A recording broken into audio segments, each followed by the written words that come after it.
It seems inevitable that a fully digital future will soon be upon us. Over the last decade, the share of digital game sales in the PlayStation and Xbox ecosystems has risen meteorically, and both platforms offer more discless digital-only hardware options at this point than ones that also support physical media. So surely it's only a matter of time before we get digital-only consoles, right? After all, it's beneficial to both Microsoft and Sony to not have to share margins on their game sales with retailers, manufacturers, and all the other logistical suppliers involved in a physical media. It feels tempting then to say that the PlayStation 6 will surely be a digital-only console. Who's there? Come out! Hello? We just want to talk. Any sudden moves and I put one right between your eyes. Ditto for buddy boy over there. What do you want? However, it's not quite that straightforward. From Sony's perspective, there are a lot of factors to consider, as tempting as it may be to remove the physical option entirely. Relationships with retailers are chief among those, since Sony needs retailers to be happy if they want them to carry the PS6 in sufficient numbers, and hardware sales themselves are fairly low to no margin. In other words, the only way the PlayStation 6 will be a profitable venture for retailers at all, the only way it's worth it for them to actually sell the thing, is if they also get to sell the games with it. They can, and do, and will continue to make money off of accessories such as controllers, headsets, what have you, and digital coupons and vouchers too, to be fair, but without the ability for them to sell the games as well, the money they make from console sales will be very limited. There must be a reason they keep coming back.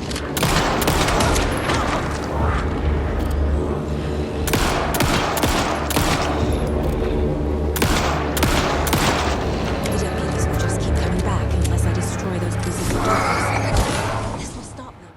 There are ways to offset this problem, of course, but they aren't entirely practical. For example, one easy way to sidestep the problem is to make the console itself high margin for retailers. The easiest way to do that is to not subsidize the console and sell it at a loss.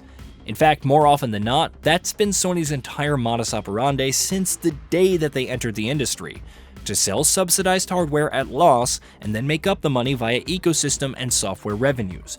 But the problem there is that either means Sony sells a very expensive console, for instance, there was no way to sell a console like the PS5 for $399 at launch in 2020, like Sony did, without taking a hit, or that they sell a reasonably priced machine that is still high margin itself, but then they end up having to sell a far weaker hardware than PlayStation fans and the industry expects from them, like what Nintendo does. There are other things Sony could do, for example, allowing digital coupon and voucher sales in stores for not just PlayStation Plus subscription and PSN credit, but also directly for games. This is something Sony's competitors already do. Switch owners, for example, can buy digital codes for several major first- and third-party games directly from retailers. This isn't even limited to just the bigger releases either. Even indie titles such as Hollow Knight or Dead Cells can be purchased directly as a code in this way.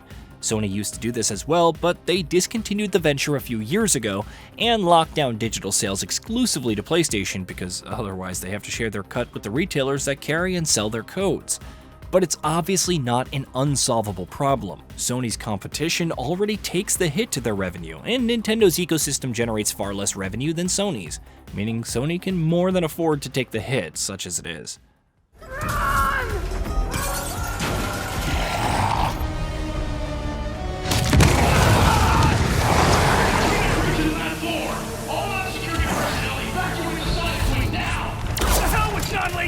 Fire everything! However, even this solution presents a problem, which ties into another major factor for Sony to consider when it comes time to ponder a shift to a digital-only console. Of all the console manufacturers, PlayStation is the one with the biggest global presence, the one that is sold in more major markets in the world than either Nintendo or Xbox. This is a major advantage to Sony that cannot be downplayed at all, and a huge reason for the gigantic sales Sony enjoys with each console is the incumbency they enjoy in so many global markets, where console gaming may as well be synonymous with PlayStation. This isn't just limited to affluent markets such as Western European or Southeast Asian nations either. Sony is huge in multiple developing and emerging markets, such as India, China, the Middle East, South America, and Africa. And many of these are markets where internet connectivity to facilitate gigantic multi-hundred gigabyte downloads is not necessarily a given, and any product that requires that for basic functionality, in this case game console playing games, is a non-starter in several of those markets as a result. So if Sony wants to decide to simply forsake its presence in several global markets, or be relegated to an extremely small niche of the market, then, and only then, going digital only is a viable option. That said, Sony may have engineered a solution that lets them have their cake and eat it too.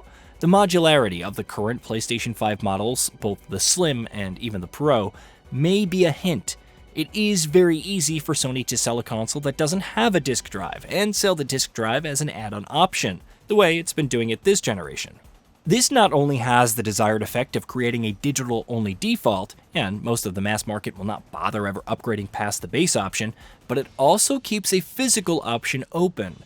The latter factor means it's an easier transition to digital-only for those consumers who will go kicking and screaming into a diskless age.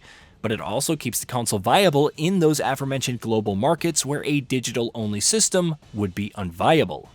In fact, Sony could feasibly take it one step further and sell region-specific SKUs that come with the disk drive already included and attach it in markets like India or Brazil, while continuing to sell the diskless version of the console as the default option in markets like Europe or North America. Something like that definitely might work, and is closer to what would be feasible for Sony to do next generation. It not only creates a gentler transition for customers, it also gives them continued viability in other markets where internet infrastructure is not yet comprehensive enough to support a digital-only console. Good luck with that. Do you know where that is? I know the city. Is it far? It ain't close. I mean, on horseback. What? It may not be exactly what Sony ends up doing, but whatever the path they choose is, it is extremely likely that it will be a moderate, gentler nudge towards a digital-only future, rather than a full-throttled forced push. Smaller and iterative steps that encourage customers to go digital-only are likely to be the sum of what Sony does with the PS6. If there is ever a digital-only PlayStation console, it'll come further in the yet more distant future. PlayStation 7, perhaps. Hey, did you know that we at GamingBolt upload new videos every day? Stick around, drop a like, subscribe, and hit that bell. And let us know what kind of content you'd like to see in the future with a comment below.